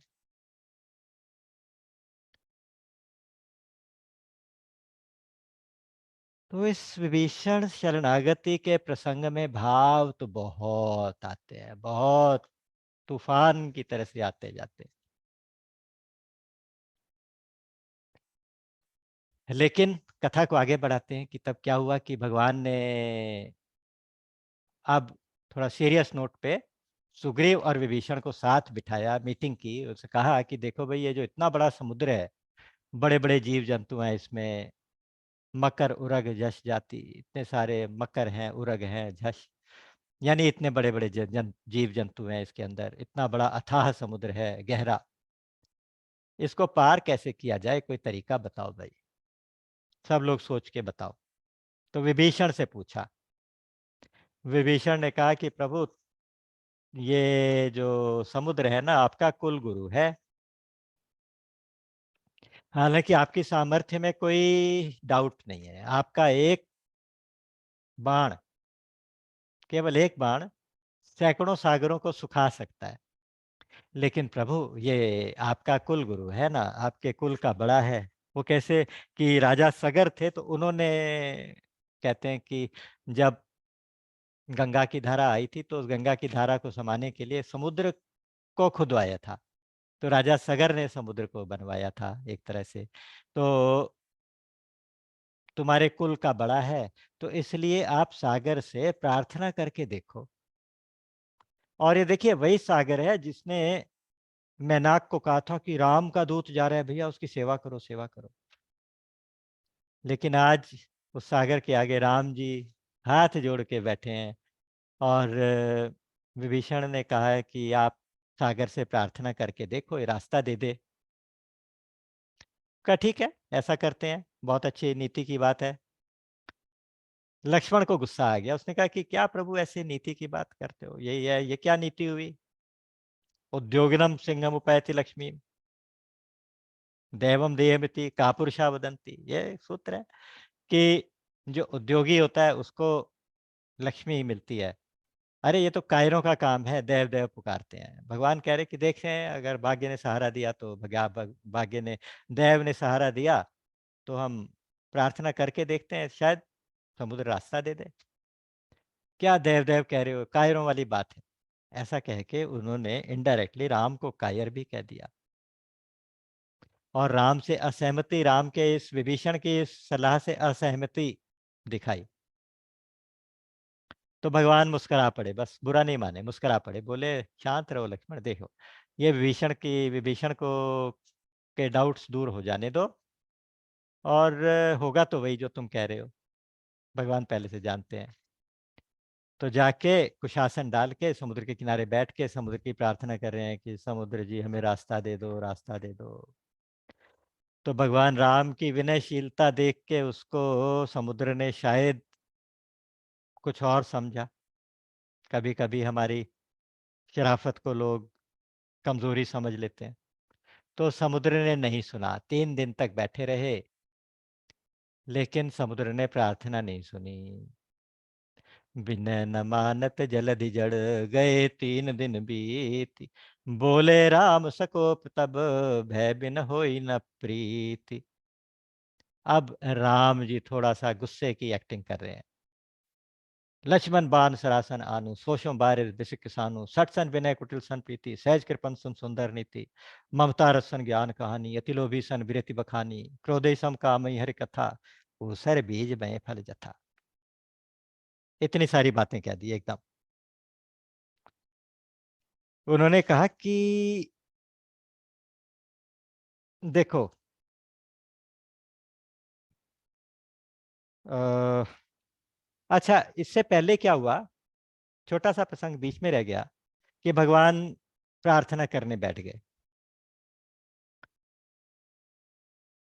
कहते हैं कि उधर रावण ने क्या किया था कि जब विभीषण शरण में आया था तो पीछे पीछे 2 जासूस लगा दिए थे, 2 दूत भेज दिए थे कि जाओ जरा पता करके आओ क्या होता है। वो दूतों ने देखा कि राम इतने कृपालु, इतने शक्तिशाली होने के बाद भी इतने कृपालु हैं। वो उनके वहां वो छुप के वानर के वेश में बैठे थे, तो अपना कपट वेश भूल गए और भगवान के गुण गाने लगे और वही अपने जो असली वेश में आ गए। जैसे वो असली राक्षस के वेश में आए तो सुग्रीव के वानरों ने उनको पकड़ लिया कि रावण के दूत करके सुग्रीव के पास ले गए। सुग्रीव ने कहा कि इनके नाक कान काट लो। तो सब वानर उनके पीछे भागे, मारने पीटने लगे। तो ये लोग बेचारे भगवान राम की दुहाई देने लगे, सौगंध देने लगे, तुम्हें भगवान राम की, कौशलाधीश की सौगंध, तुम हमें छोड़ दो, माफ कर दो, माफ कर दो, क्षमा मांगने लगे। लक्ष्मण ने देखा, उन्होंने कहा ये क्या शोर शराबा हो रहा है। तो पता चला तो लक्ष्मण को हंसी आ गई। उसने कहा कि अरे अरे, ये भगवान राम की सौगंध दे रहे हैं ना, छोड़ दो, कोई बात नहीं, लेकिन सुनो, एक चिट्ठी लिख के दी कि ये चिट्ठी तुम जाके रावण के हाथ में देना और कहना कि ये लक्ष्मण ने भेजी है, और अपने मुख से मेरा उदार संदेश भी उसको जाके कहना कि तुम्हारे पास केवल 2 ही ऑप्शन है, या तो सीता जी को लेके भगवान राम की शरण में आ जाओ, वापस कर दो सीता जी को और भगवान राम की शरण में आ जाओ, और नहीं तो अपने कुल सहित मरने के लिए तैयार हो जाओ, मृत्यु का स्वागत करने के लिए तैयार हो जाओ। बस ये 2 ही ऑप्शन है, तीसरी कोई ऑप्शन नहीं है। ये मेरा संदेश उसको देना, और ये कह के उनको भेज दिया। दोनों दूत सारा रास्ता भगवान राम के गुणगान करते आए और आके रावण की सभा में रावण को सिर झुकाया, प्रणाम किया। तो रावण ने देखा कि इनकी हवाइयां उड़ रही चेहरे के ऊपर, ये घबराए घबराए। तो उनसे पूछा कि भाई क्या बात है। रावण ने सवाल पूछे कि अरे अरे चुप क्यों हो, जरा अपना बताओ तो सही, अपना हाल तो सुनाओ। शुक और सारण इनका नाम था। शुक से पूछा, शुक मेन था। अरे शुक, अपना हाल तो सुनाओ, क्या बात है। एक बार पूछा, 2 बार, जब चुप रहा तो उसको गुस्सा आने लगा रावण को। उसने कहा कि बोलते क्यों नहीं, क्या बात है, विभीषण की क्या खबर है, विभीषण की सुनाओ। अच्छा खासा यहाँ राज्य कर रहा था, जब मैं नहीं होता था पीछे राजपाट संभालता था, और वहां उन तपस्वियों के चक्कर में पड़ गया। वो भी घुन की जैसे, गेहूं में घुन भी पीसा जाता है, अनाज के साथ कीड़ा भी पीसा जाता है, ऐसे वो भी पिस जाएगा। विभीषण का हाल सुनाओ क्या हुआ। और सुनो, वानर भालुओं की सेना का हाल बताओ, जो बेचारे काल की प्रेरणा से खुद ब खुद हमारे पास आ रहे हैं अपनी मौत को बुलाने के लिए। और उनको तो ये समुद्र है ना, ये बहुत सॉफ्ट हार्टेड है, बहुत करुणामय है। समुद्र ने उनको बचा रखा है, अगर समुद्र बीच में नहीं होता तब तक सब खत्म हो जाते, सबको हम खा पी जाते। और हाँ, उन तपस्वियों की बात भी बताओ, क्या अभी तक वही हैं या मेरा सुयश सुन के वापस चले गए, मेरा प्रताप बल सुन के वापस चले गए। तो अभी तक हैं वहीं पे डटे हुए हैं। दूत बोले, नाथ जैसे आप कृपा करके पूछते हो ना, तो एक बार शांति से हमारी बात सुन लो। विभीषण की बात, जैसे आपका भाई विभीषण उनको जाके मिला, तो जाते उन्होंने उसका राज तिलक कर दिया और लंका का राज उसको दे दिया। लंका का राजा बना दिया। और हमारा हाल पूछते हो तो जैसे जैसे उन्होंने हमें देखा, पहचाना कि रावण के दूत, सुन के बहुत मारा, बहुत सताया। हमारे तो नाक कान काट रहे थे, तो भगवान की सौगंध दी हमने, राम की सौगंध दी, तब हमें छोड़ा गया। और अरे सेना का वर्णन तो आप पूछो ही मत, क्योंकि करोड़ों मुख से भी उस सेना का वर्णन नहीं हो सकता। तरह तरह के रंग बिरंगे रावण बानर भालू हैं। इतनी बड़ी सेना की उसकी गिनती भी नहीं हो सकती। हमने सुना है कि कम से कम 18 पद्म तो सेनापति हैं। हर सेनापति के साथ एक एक टुकड़ी है बड़ी बड़ी। पद्म कितना होता है कि इकाई, दहाई, सैकड़ा, हजार, 10,000, लाख, 10 लाख, करोड़, 10 करोड़, अरब, 10 अरब, खरब, 10 खरब, शंख, 10 शंख, नील, 10 नील, पद्म, 10 पद्म। तो ये पद्म मतलब अल्टीमेट संख्या है, उसमें 18 जीरो लग जाते हैं शायद। तो इतने तो उनके सेनापति हैं, और एक एक वानर जो है वो सुग्रीव जितनी ताकत वाला। स्वाभाविक बहुत ताकतवर हैं वो सारे। बस हाथ मसल रहे हैं कि किसी तरह से हमें इजाजत दे दो, हम एकदम लंका पे आक्रमण कर दें, और मान लो लंका को वो निगल जाएंगे। इस तरह से दहाड़ रहे हैं वो लोग, इतने जोश में सेना है। सुग्रीव में 60,000 हाथियों का बल था। और कहते हैं कि वो हर वानर सुग्रीव जैसा शक्तिशाली लगता है। और ऐसा ही नहीं, वैसे तो स्वाभाविक रूप से सब बड़े बहादुर हैं, लेकिन राम के कृपा का बल उनको मिल गया है, तो वो तो अब उनके उनके बल का तो पारावार नहीं। वो तो लंका को खा ही जाएंगे। और ताकत इतनी है, बस वो सिर्फ इजाजत मांग रहे हैं कि आप हमें इजाजत दो, हम पत्थर उठा उठा के, पहाड़ उठा उठा के समुद्र को पाट देंगे। समुद्र को पाट देना कोई मुश्किल नहीं है। और राम राम के पास तो इतनी ताकत है कि एक बाण से वो सैकड़ों समुद्रों को सुखा सकता है। लेकिन उनके हृदय में करुणा है, बहुत कृपालु हैं, बहुत दयालु हैं।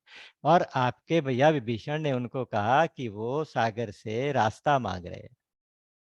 तो सुन के रावण को बहुत जोर से हंसी आ गई, ठा एकदम हंस पड़ा। बस मैं समझ गया उनकी ताकत, बल, प्रताप, सब कुछ समझ गया मैंने, उनकी थाह पाली, चिंता मत करो। जिनके साथ इतना कायर मंत्री हो विभीषण जैसा, तो उनको कहाँ विजय मिलेगी। अरे अरे, विभीषण की बात मान के बैठे हैं, उस सागर के आगे कृपा की याचना कर रहे हैं। तो बस फिर हो गया काम, मैं समझ गया। जब इस तरह से उसने उनको कायर कहा, ये सब कहा, तो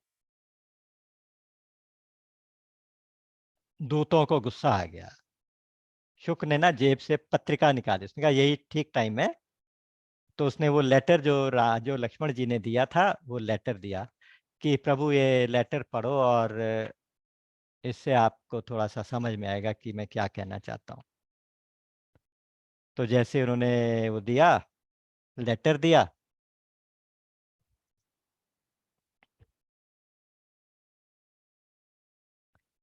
तो रावण ने बाएं हाथ में उस लेटर को पकड़ा, और मंत्री को बुला के उसको पढ़वाने लगा। तो मंत्री ने वो लेटर पढ़ा। लेटर में क्या लिखा था? अ,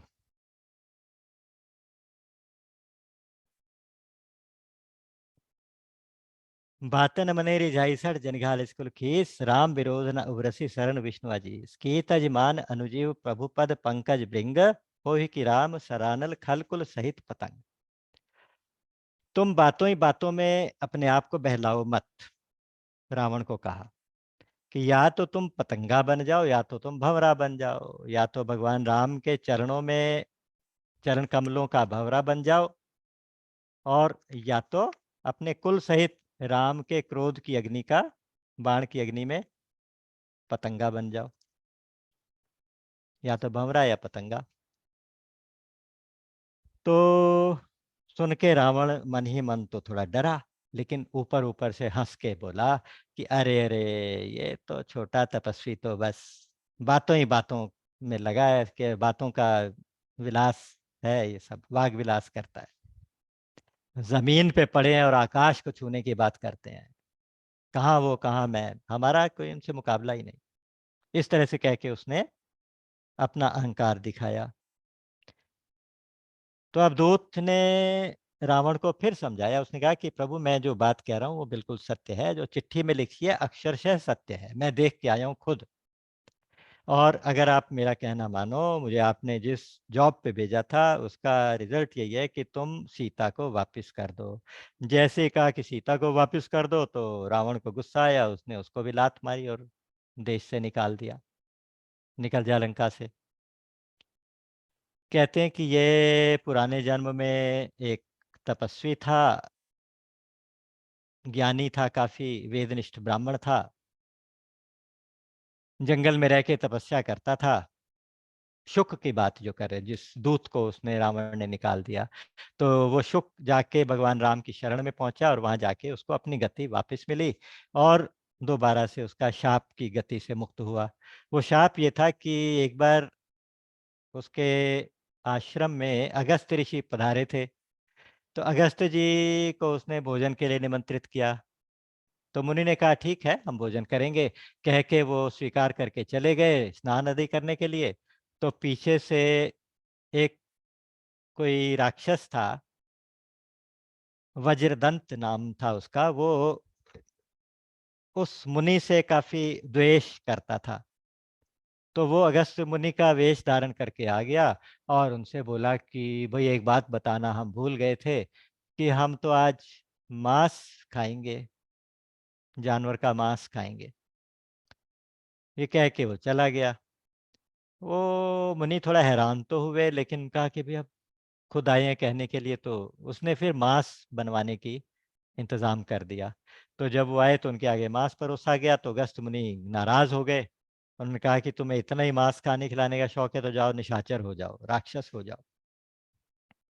जब असलियत पता चली तो उन्होंने उस शाप को कृपा करके अनुग्रह किया और कहा कि भाई कोई बात नहीं, जब त्रेता युग में भगवान राम आएंगे, ऐसा ऐसा होगा, तो तब दूत बन के तुम जाओगे, तो भगवान राम की शरण में जाओगे, तब तुम्हारी मुक्ति हो जाएगी। तो आज उनकी भी मुक्ति हो गई है। और इधर विनय न मानत जलधि जड़ गए 3 दिन बीत। जब 3 दिन बीत गए, वो विनय नहीं मानता, तो भगवान राम ने कहा कि सठ सन विनय कुटिल सन प्रीति, सहज कृपन सन सुंदर नीति। तो दुष्ट के आगे विनय करना बेकार है, और कंजूस के आगे जैसे छह अलग अलग चीजें कही हैं उन्होंने, कि जो कुटिल होते हैं ना, कुटिल हृदय वाले, टेढ़े टेढ़े स्वभाव वाले, उनके साथ प्रेम की बात नहीं की जा सकती। और जो कंजूस होते हैं उनके आगे सुंदर नीति की बात नहीं होती। और जो ममता में डूबे हुए लोग हैं उनके आगे ज्ञान की बात नहीं की जा सकती। और जो बहुत लोभी हैं उनके आगे वैराग्य की बात नहीं की जा सकती। क्रोध के आगे हरि, क्रोधी जो है उसके आगे हरि कथा बेकार है कहनी। और अगर ये सब आप करते हो तो ऐसे है जैसे आपने ऊसर में बीज डाल दिया। ऊसर में बीज डाला हुआ जमता नहीं है, अंकुरित नहीं होता। तो इसलिए अब तो दूसरा रास्ता अपनाना पड़ेगा। लक्ष्मण, तुम मेरा धनुष बाण लाओ। ला के उन्होंने एक अग्नि बाण लेके अपने धनुष पे चढ़ाया। तो जैसे ही धनुष पे चढ़ाया तो उसकी हीट से समुद्र में उबाल आने लगे, बॉयल होने लगा पानी। और उबाल आते ही सारे के सारे जीव जंतु भी दुखी हो गए, सागर भी दुखी हो गया। तुरंत ब्राह्मण का वेश धारण करके, हाथ में सोने का थाल लेके, और भगवान राम की शरण में रक्षा करो प्रभु, त्राहि माम करते हुए वापस भगवान की शरण में आ गया कि प्रभु मेरे अवगुण क्षमा करो, मेरे अपराध क्षमा करो। अपनी गलती पूरी तरह से नहीं मान रहा। वो कह रहा है कि प्रभु, आपकी माया से सृष्टि बनी, आपकी माया ने सृष्टि बनाई और हम 5 तत्वों को जड़ बना दिया। गगन समीर अनल जल धरनी है, पृथ्वी जल अग्नि वायु आकाश, इनके ही नाथ सहज जड़ करनी। ये तो स्वाभाविक रूप से जड़ होते हैं। अब मैं आपको जल जल तो जड़ होता है, तो मैं जड़ता में ही एक्टिंग करूँगा ना, जो जो जिस जगह आपने बिठाया है, उस जगह रहने में ही भलाई है। अगर आप मुझे सुखा ही दोगे तो मैं 1 सेकंड में सूख जाऊँगा, उसमें क्या मुश्किल क्या है? आपके लिए तो कुछ भी मुश्किल नहीं है। आप बाण चलाइए, मैं सूख जाता हूँ, अभी सूख जाऊँगा, आपको रास्ता मिल जाएगा, लेकिन उससे सारा इकोसिस्टम बिगड़ जाएगा और इतने सारे जीव-जंतुओं की हत्या होगी जिनका कोई अपराध ही नहीं है बेचारों का। आप दंड तो मुझे देना चाहते थे, है ना? तो इतने सारे जीव-जंतुओं का क्या कसूर?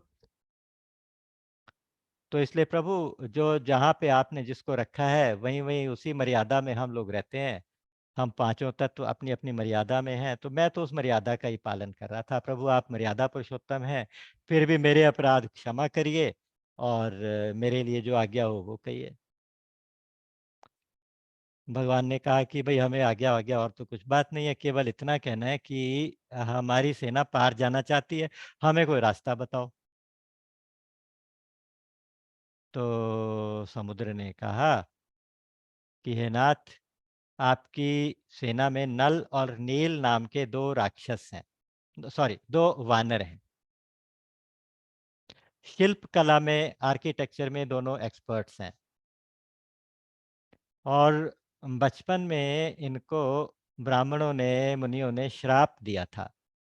वो श्राप ऐसा था कि ये शरारती थे बहुत ज़्यादा और जाके मुनियों के शालिग्राम, मूर्तियाँ, सामान उठा के समुद्र में डाल आते थे और डूब जाता था और भाग जाते थे हँसते हुए।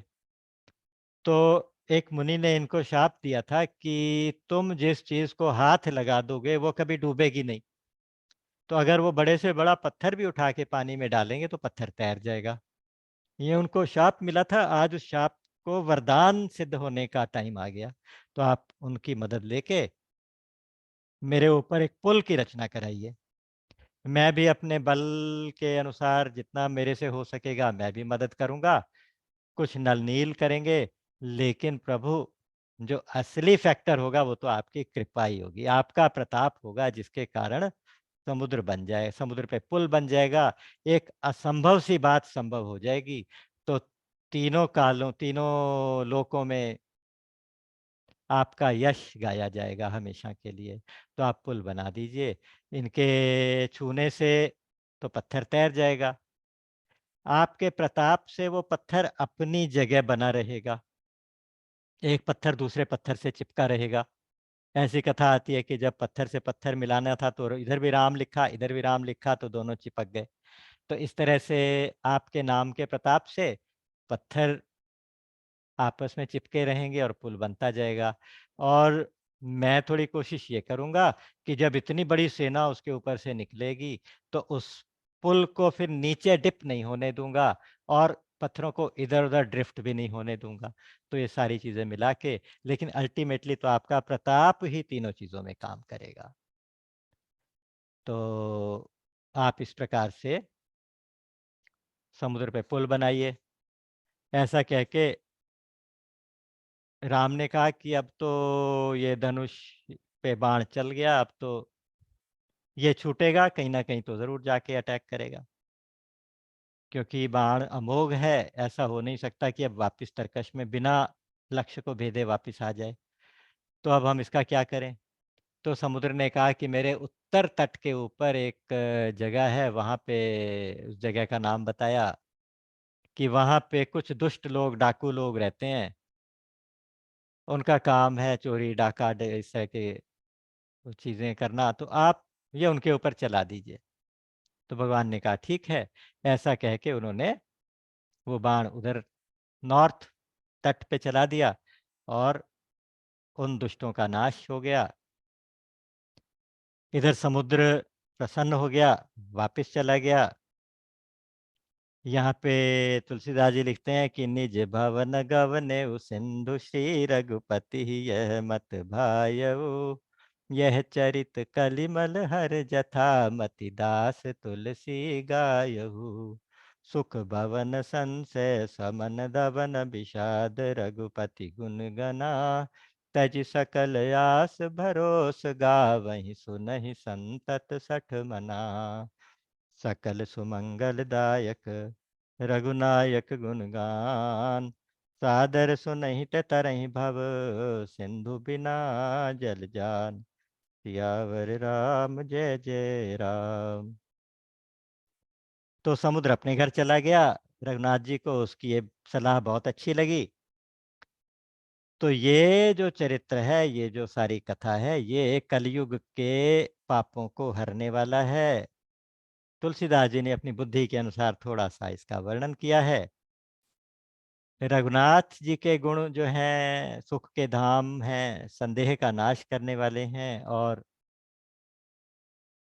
विषाद का त्याग दमन करने वाले हैं।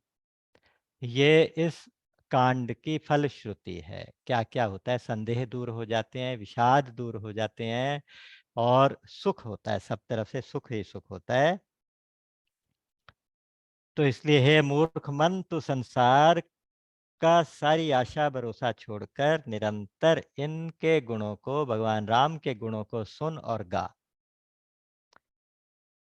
श्रवण की हमेशा इंपॉर्टेंस बने बताई गई है। तुम इन गुणों को सुनो, सुनने से कल्याण हो जाएगा।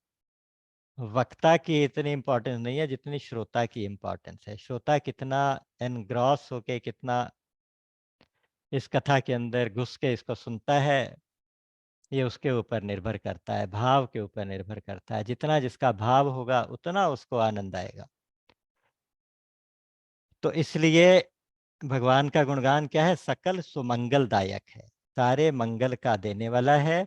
और जो सादर इसको सुनते हैं वो भव सागर को बिना जलयान के पार कर जाते हैं। जलयान यानी बिना किसी साधन के, केवल कथा के श्रवण मात्र से इस भवसागर से पार हो जाते हैं। तो इस प्रकार से आज सुंदरकांड का ये अंतिम सत्र कुशलता से और आनंद से संपन्न हुआ। अगली बार भगवान की कृपा से जैसे भी हरी इच्छा होगी उसके अनुसार लंका कांड में प्रवेश किया जाएगा। और इसके साथ ही आज की कथा को यहीं विराम। राम अमित गुण सागर, थाह कि पावहि कोय। संतन सन जस किछु सुनेऊ, तुम ही सुनायऊ सोय। बोलिए सच्चिदानंद भगवान की जय। राम।